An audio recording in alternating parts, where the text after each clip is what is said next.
Muy buenas noches, hermanos. Dios les bendiga. Vamos a continuar nuestro tiempo de enseñanza en la nueva serie que iniciamos para los varones y que es titulada El papel del hombre en el plan de Dios. La enseñanza anterior tocamos el punto de la creación y cómo Dios nos creó con honorabilidad, con sabiduría, nos hizo diferentes a toda la creación. Y hablamos acerca del papel del varón en el hogar como rey. Y explicamos un poco acerca de en qué consistía esta responsabilidad que Dios nos ha dado. Y terminamos con una reflexión acerca de la humildad de nuestro Señor Jesucristo. Pusimos otro ejemplo del contraste del rey Salomón cuando él actuó con sabiduría y humildad, y luego cómo fue depravándose porque había crecido el orgullo y se había alejado del consejo de Dios. Entonces, hoy vamos a continuar con una segunda responsabilidad que corresponde al sacerdocio de nosotros los varones en el seno de nuestra casa, de nuestro hogar. Y vamos a iniciar, vamos a darle gracias al Señor. Posiblemente esta enseñanza, por el tiempo, no la alcancemos a dar completa, la partiremos en dos. En esta ocasión vamos a tratar de explicar un poco el contexto del Antiguo Testamento con respecto al sacerdocio y vamos a dejar para la siguiente enseñanza la parte neotestamentaria con el mismo tema del sacerdocio del creyente. Entonces vamos a orar y vamos a darle gracias al Señor por este tiempo y yo espero que sea de edificación para cada uno de nosotros. Padre, te damos muchas gracias, Señor, por la bendición que nos das de escudriñar tu palabra. Gracias, Señor, porque cada día nos enseñas cosas nuevas, maravillosas. Tú tienes mucho preparado para nosotros, solo que a veces no nos damos cuenta. Y basta con que solamente empecemos a escudriñar un poquito tu palabra y tú nos sumerges, Señor, en tu sabiduría, en tu gracia y en tu amor. Padre, esta noche ponemos este tiempo en tus manos y te pedimos, Señor, que sea de provecho para cada uno de mis hermanos, que sea de enseñanza, que sea de aprendizaje, Señor, para que podamos reflexionar en este tiempo de crisis acerca de tu preciosa palabra, Señor. Ponemos este tiempo en tus manos y doy gracias por el tiempo que mis hermanos tomarán en escuchar esta enseñanza. Nos ponemos en tus manos, precioso Señor, en el nombre de nuestro Señor Jesucristo. Amén. Bien. El sacerdote. ¿Qué representaba el sacerdote o qué hacía el sacerdote en el Antiguo Testamento? Bien, el sacerdote representaba al pueblo ante Dios y ofrecía sacrificios para la expiación de sus pecados. Todos los días, en el lugar santo y en el lugar santísimo, aún en el atrio, todos los días se ofrecían sacrificios por parte de los sacerdotes para el perdón de los pecados del pueblo. Y esto era con frecuencia, y los sacrificios se ofrecían todos los días porque no había un sacrificio definitivo como el que hizo nuestro Señor Jesucristo, que finalmente hacia Él apuntaban todas estas acciones en el Antiguo Testamento. Bien, ahora a los padres, a nosotros, nos toca llevar a nuestras familias ante Dios, de la misma manera en que lo hacían los sacerdotes en el Antiguo Testamento. ¿Cómo lo hacemos? Bueno, ahora lo hacemos a través de la oración y de la intercesión. Por eso es importante entender que a nosotros los padres de familia en la actualidad tenemos que ser hombres de oración y de intercesión. Y quizás surja una pregunta: ¿cuánto tenemos que orar, por ejemplo, por nuestra esposa o por nuestros hijos? Y la respuesta es sencilla: por nuestra esposa siempre. Por nuestros hijos, la oración y la intercesión empieza aún antes de que ellos nazcan. Esa es la realidad. Ahora, debemos pedir diariamente la bendición sobre sus vidas, sobre su salud y sobre su futuro. Esa es la acción sacerdotal que cumplimos el día de hoy. Pedir a Dios que los guarde del pecado, que crezcan con el temor santo hacia Él. En Proverbios 1:7, es una escritura que ya hemos tocado en algunas ocasiones anteriores, dice así: el principio de la sabiduría es el temor de Jehová. Y luego dice: los insensatos desprecian la sabiduría. El versículo 8 dice: oye, hijo mío, la instrucción de tu padre, y no desprecies la dirección de tu madre, porque adorno de gracia serán a tu cabeza y collares a tu cuello. Bien, esta palabra gracia viene del latín gratia, y la descripción que tenemos en un diccionario secular lo describe perfectamente claro. La gracia es un don de Dios que eleva sobrenaturalmente a la criatura racional. Es un favor que hace uno sin estar obligado a ello. Es conceder una gracia, es sinónimo de favor, de servicio y de dispensa. Bien, bajo esa descripción, la instrucción de los padres a los hijos eleva sobrenaturalmente a nuestros herederos en su carácter racional. Ellos entienden que la gracia de Dios es un favor que Él nos hace sin estar obligado a ello, además de que es un favor inmerecido.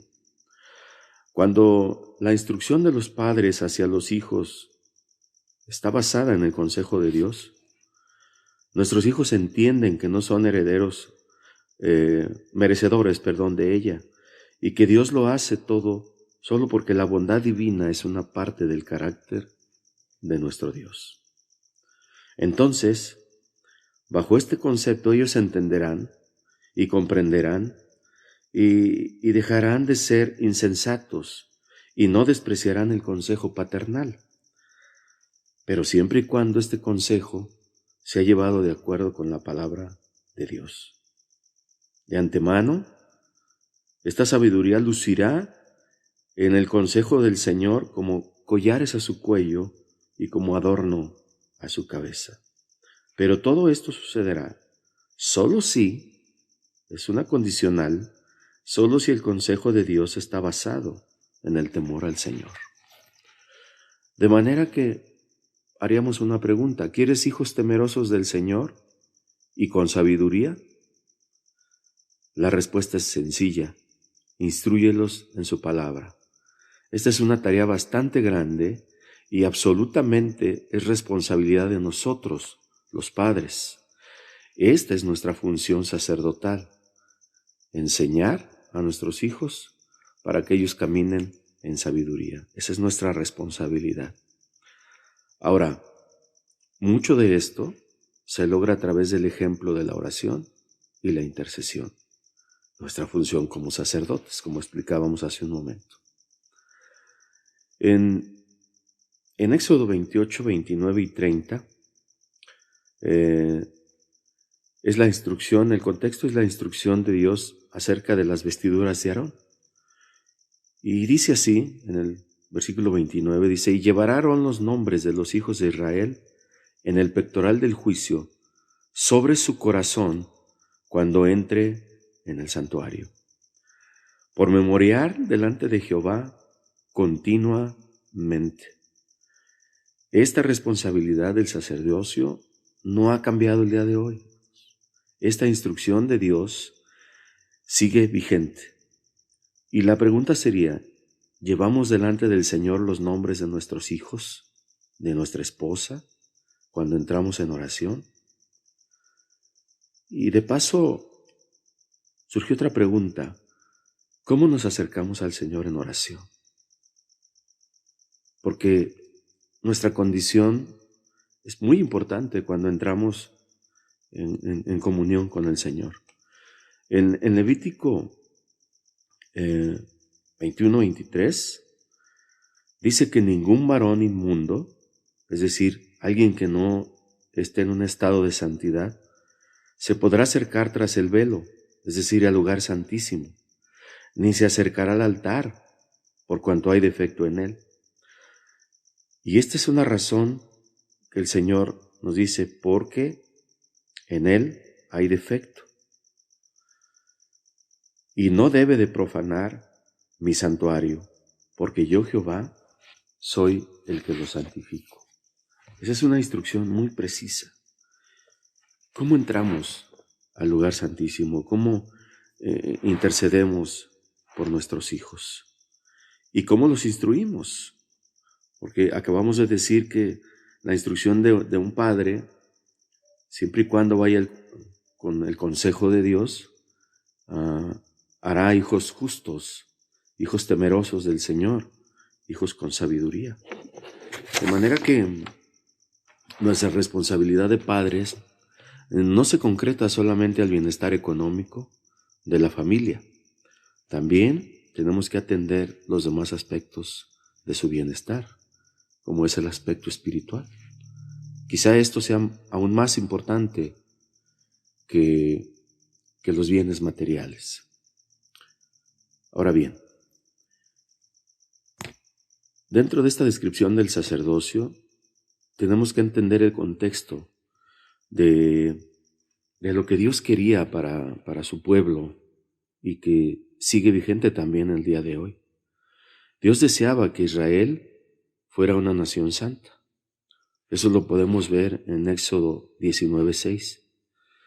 Y dice lo siguiente: y vosotros me seréis un pueblo de sacerdotes y gente santa. Pareciera un paralelo a la enseñanza de 1 de Pedro 2, 9 y 10, la que veremos en la próxima enseñanza. Ahora, en esta porción de la palabra fue descrita o fue dictada por Dios en el preámbulo en que Dios, antes de que Dios descendiera al monte Sinaí y dictara los 10 mandamientos entre truenos, relámpagos y sonidos de bocina. Y Dios nombró durante el Éxodo a Aarón y a sus hijos para formar el sacerdocio, el servicio del sacerdocio. Antes del Éxodo, el jefe de cada familia, este es el contexto histórico, el jefe de cada familia, el primogénito, desempeñaba el papel de sacerdote familiar. Pero las complicaciones de los ritos del tabernáculo y la exigencia de observarlos con exactitud hizo necesaria la institución de un sacerdocio dedicado totalmente al culto divino. Entonces, debido a todos los ritos y a todas las instrucciones que deberían de seguir, Dios tuvo que instituir este ministerio para que se dedicara totalmente al culto divino. Ahora, la vocación sacerdotal era hereditaria. Si los sacerdotes podían transmitir a sus hijos las detalladas leyes relacionadas con el culto y las numerosas reglas a las que vivían sujetos los sacerdotes, a fin de conservar la pureza legal que les permitiera acercarse a Dios. Esto fue antes del Éxodo, pero durante el Éxodo Dios escoge a los levitas y los levitas se convierten en los ayudantes de los sacerdotes, porque por haber sido rescatados de la muerte, la noche de la Pascua, los primogénitos de las familias hebreas pertenecían a Dios, pero los levitas llegaron al ministerio por su celo espiritual, y ellos fueron elegidos divinamente como sustitutos de los hijos mayores de cada familia. Nosotros podemos ver en el libro de Números, capítulo 3, versículos del 5 al 14, cómo es que ellos fueron consagrados al servicio del Señor en el tabernáculo. Vamos a leerlo. El título de la Biblia Reina Valera en Números 3, versículo 5 en adelante, dice: Y Jehová habló a Moisés diciendo: Haz que se acerque la tribu de Leví, y hazla estar delante del sacerdote Aarón, para que les sirvan, y desempeñen el encargo de él y el encargo de toda la congregación delante del tabernáculo de reunión, para servir en el ministerio del tabernáculo. Versículo 8: Y guarden todos los utensilios del tabernáculo de reunión, y todo lo encargado a ellos por los hijos de Israel, y ministren en el servicio del tabernáculo. Y darás a los levitas a Aarón, y darás a los levitas a Aarón y a sus hijos. Les son enteramente dados de entre los hijos de Israel. Y constituirás a Aarón y a sus hijos para que ejerzan su sacerdocio, y el extraño que se acercare morirá.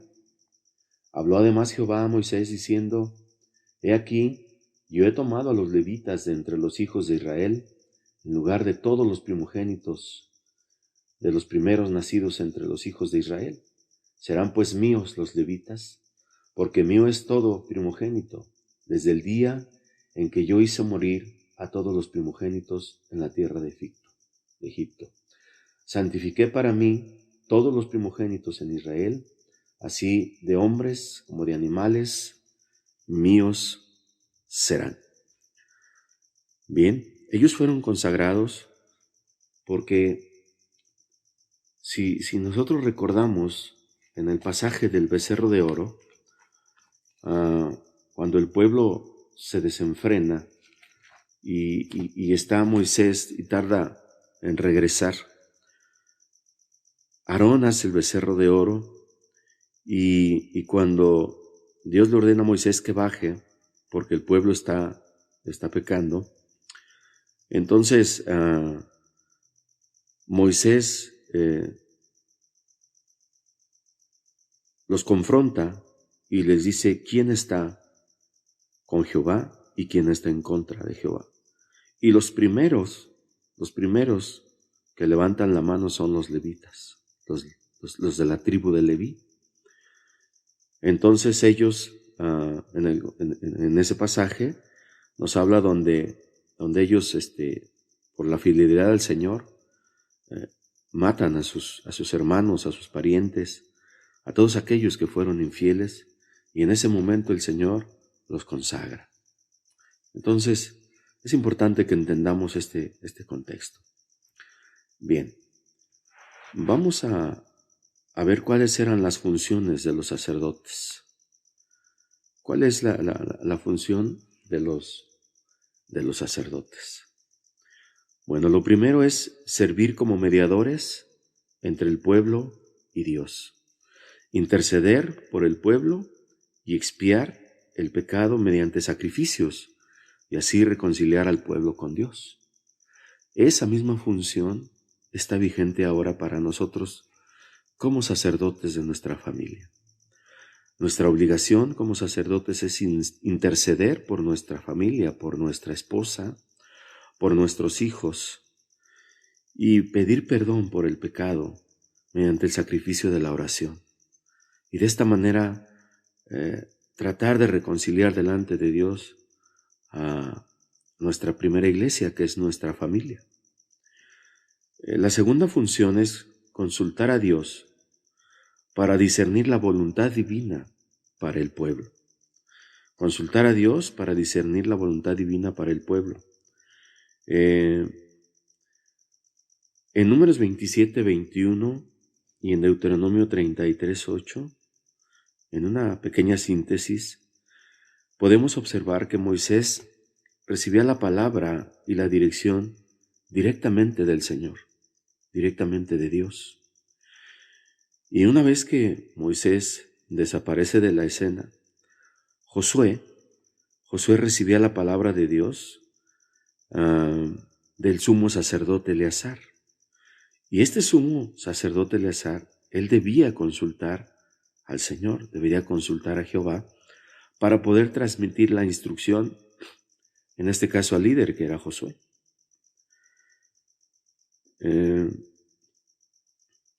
Esa sería la segunda. La tercera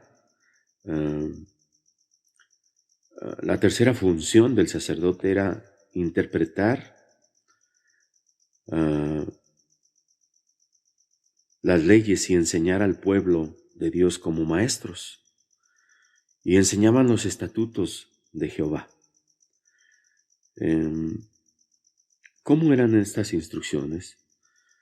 Bueno, vamos a ver Levíticos capítulo 10. Levítico capítulo 10.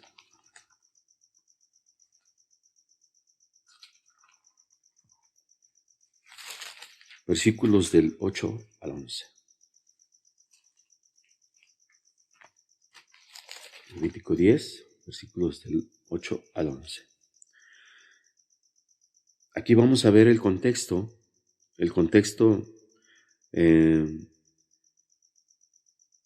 de cómo Dios da la instrucción para la conducta dictada por los sacerdotes. El contexto es cuando los hijos de Aarón ofrecen fuego extraño.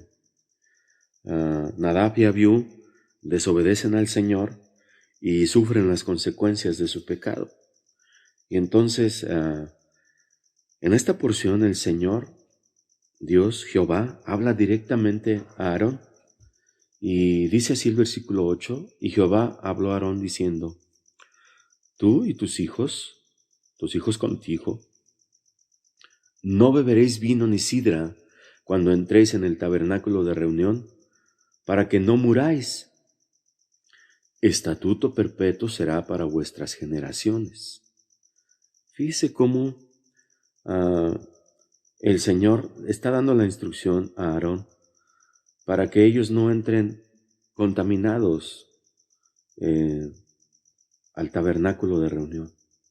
Porque el hecho de entrar con pecado trae la muerte. Cuando el sumo sacerdote entraba al lugar santísimo a ofrecer el sacrificio por el pueblo el día de Yom Kippur, si el sacerdote entraba en pecado, él moría. Él moría porque la santidad de Dios no tolera el pecado. Entonces la instrucción que Dios mismo le está dando a Aarón, tomando como antecedente lo que habían sufrido sus dos hijos hacía unos momentos, le dice, no beberás vino, es decir, entrarás en tus 5 sentidos cuando entres en el tabernáculo de reunión, para que no muráis. Y le dice, estatuto perpetuo será para vuestras generaciones. Estatuto perpetuo es eterno, para siempre. Y eso sigue vigente para nosotros. No podemos entrar en pecado. Nosotros tenemos que orar antes de entrar en comunión con Dios y pedirle perdón si tenemos alguna falta, algún pecado. Y una vez que eso haya sucedido, entonces podemos entrar en oración delante del Señor. ¿Para qué era esto? En el versículo 10 dice, para poder discernir entre lo santo y lo profano, entre lo inmundo y lo limpio. Esa era la razón por la cual había que entrar en santidad. Porque profanar, la palabra profanar es sinónimo de inmundo y significa contaminar, significa ensuciar, significa inmundicia. Entonces, nosotros no podemos llegar y contaminar el lugar santo. No podemos llegar y contaminar nuestra relación con Dios. Entonces, es importante esta instrucción que Dios le da directamente a Aarón. Y decíamos que otra de las funciones, la tercera, era ser intérpretes y maestros de la ley y enseñar al pueblo los estatutos de Jehová. Y en el versículo 11 lo corrobora, dice, desde el 10 dice, para poder discernir entre lo santo y lo profano, entre lo inmundo y lo limpio. Y el versículo 11 dice, y para enseñar a los hijos de Israel todos los estatutos que Jehová les ha dicho por medio de Moisés. De manera que nuestra función también es enseñar, aprender a discernir la palabra de Dios. Y esto es lo que nos ha fallado muchas veces en nuestro tiempo, en nuestra iglesia contemporánea. Bien, una cuarta función es ministrar en las cosas sagradas del tabernáculo. Ministrar en cuanto a sacrificios, en cuanto a la oración, en cuanto a todos los ritos que debían llevarse a cabo. Ok, vamos a ver en qué consistía este servicio, por ejemplo, que los levitas hacían en el tabernáculo. Y en el libro de Números, en el capítulo 3, versículo 5, el cual ya leímos, dice que Dios le habló a Moisés diciendo que se acercaran los levitas y que estuvieran delante del sacerdote Aarón para que desempeñaran el cargo o el encargo de toda la congregación. Dice, ellos cargaban con la responsabilidad de toda la congregación delante del tabernáculo de reunión para servir en el ministerio del tabernáculo. Es bien importante entender que de todas las tribus de Israel, Dios escogió una sola para oficiar todos los ritos del tabernáculo. Y así como de todas las familias escogió la familia de Aarón, de todas las tribus escogió la tribu de Leví para que ellos ministraran en el tabernáculo de reunión y para que ellos se encargaran por los hijos de Israel y que ministraran en el servicio del tabernáculo. Y ellos fueron dados y fueron consagrados a Aarón. Así que era una función muy importante, y esta función ahora nos toca, como decía hace un rato, a nosotros llevarla a cabo. Bien, vamos a cerrar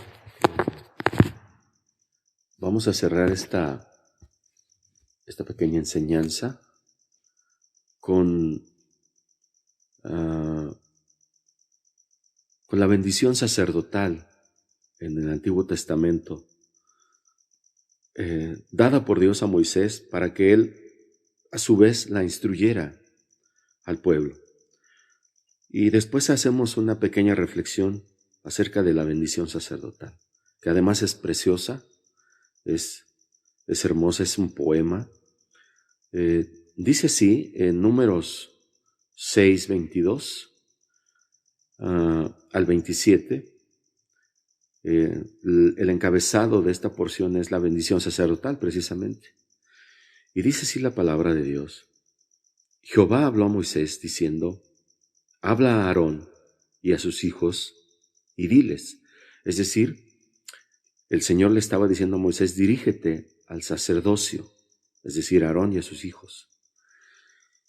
Y le da la instrucción de cómo debe de ser la bendición sacerdotal. Y sería bueno que tomáramos nota para entender que esta misma bendición sigue vigente para nosotros, los cristianos de hoy. Y dice así, así bendecirás a los hijos de Israel diciéndoles, Jehová te bendiga y te guarde. Jehová haga resplandecer su rostro sobre ti y tenga de ti misericordia.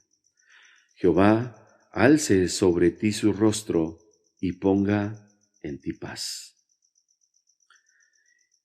y pondrán mi nombre sobre los hijos de Israel, y esta terminación es increíble, y yo los bendeciré. La bendición sacerdotal es, como decía, es una hermosa bendición y quizá constituye uno de los más excelente de la prosa hebraica, una porción excelente de la prosa hebraica. Y tiene un mensaje oportuno tanto para los que hacían frente a los enemigos en el tiempo de Moisés, y también para los que estaban en incertidumbre de la vida desértica cuando ellos caminaron 40 años en el desierto, pero también tiene una vigencia extraordinaria para el hombre moderno, es decir, para nosotros. Esta es muy semejante a la doxología apostólica de 2 de Corintios 13-14, que vamos a ver en la próxima enseñanza. Esta doxología tiene una triple invocación y las cláusulas son progresivamente más elevadas. Primero, se le invita al Señor a bendecir a su pueblo. ¿Cómo los bendecía en aquel tiempo? Con buenas cosechas, con buen ganado, con buenas temporadas y con buenos hijos.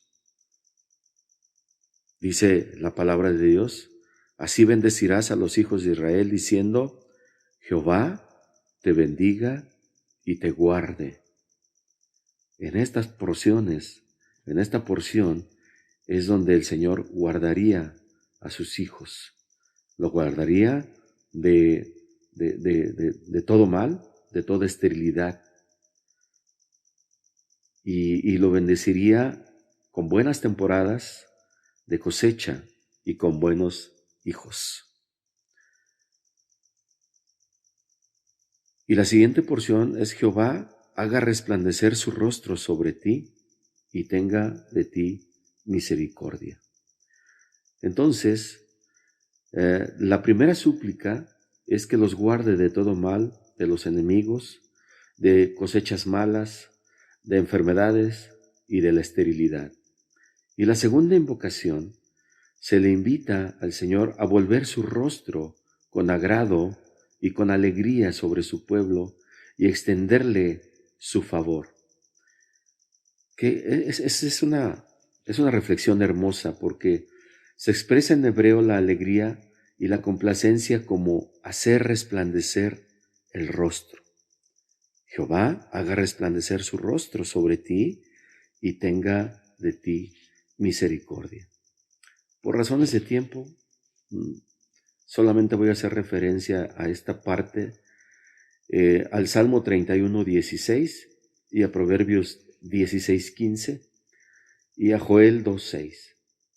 Ahora, finalmente, se le pide al Señor que alce su rostro sobre su pueblo. Esto es fantástico. ¿Cómo lo hace el Señor? En reconocimiento y en aprobación. Jehová alce sobre ti su rostro y ponga en ti paz. Jehová hace su rostro sobre nosotros en señal de reconocimiento y de aprobación por nuestra vida, por la función que estamos realizando como padres de familia. Y por último dice: y les dé paz. Y la paz significa seguridad, significa salud, significa tranquilidad y significa la paz con Dios y con los hombres. Quizá en este tiempo de pandemia, en este tiempo de aislamiento, de lo que más padece nuestro pueblo, de lo que más padecemos, aún muchos que nos decimos cristianos, es de falta de paz, falta de seguridad, falta de salud. Y si estás enfermo de esta pandemia, pues ni qué decir más. Pero también falta tranquilidad y sobre todo falta paz con Dios y obviamente paz con los hombres. Tenemos que acudir al Señor para poder obtener la seguridad que tenemos en Él. Lo deseamos en la enseñanza pasada. Un hombre íntegro es aquel que sabe quién es en el Señor, que sabe cómo va caminando con el Señor y cómo va instruyendo a su familia en las cosas del Señor. Entonces, para poder alcanzar la seguridad, la salud, la tranquilidad y la paz con Dios y con los hombres, es entrando en oración y en comunión con Dios, entrando en el lugar santísimo, intercediendo por nuestra familia, por nuestros hijos, por nuestra esposa, aún por nuestros hermanos, aún por nuestros vecinos, aún por todos aquellos que no conocen de la palabra de Dios, para que podamos ser un buen testimonio y que podamos compartir la palabra del Señor. Hay una reflexión de un autor del siglo antepasado, se llama Jamieson Frause de Brom, y observan estas expresiones que les acabo de leer en 3 cláusulas que corresponden a las funciones de la Santísima Trinidad. La primera función del Padre es bendecirnos y guardarnos de todo mal. La función del Hijo, de nuestro Señor Jesucristo, es mostrarnos la gracia a través del favor inmerecido que Él nos otorga por su carácter de bondad. Y la tercera función corresponde al Espíritu Santo y es la de darnos paz, darnos la seguridad alentadora con la que fue añadido el último versículo. Dice que para que Dios nos bendiga tenemos que poner estos primeros preceptos delante de Dios, porque dice: y pondrán mi nombre sobre los hijos de Israel y yo los bendeciré. Y la pregunta es, ¿ponemos el nombre del Señor en nuestros hijos para que Él los bendiga? ¿O dejamos que el mundo los selle con toda su inmundicia y con toda su suciedad? Reflexionemos, hermanos. Reflexionemos y veamos si estamos cumpliendo cabalmente nuestra función sacerdotal. Bien, la próxima enseñanza vamos a hablar acerca del sumo sacerdote y vamos a basar la próxima enseñanza en 1 Pedro 2:5, donde Dios habla de que Dios nos ha escogido como pueblo adquirido, como sacerdocio santo. Entonces, vamos a dejarlo ahí en esta hora y vamos a darle gracias al Señor.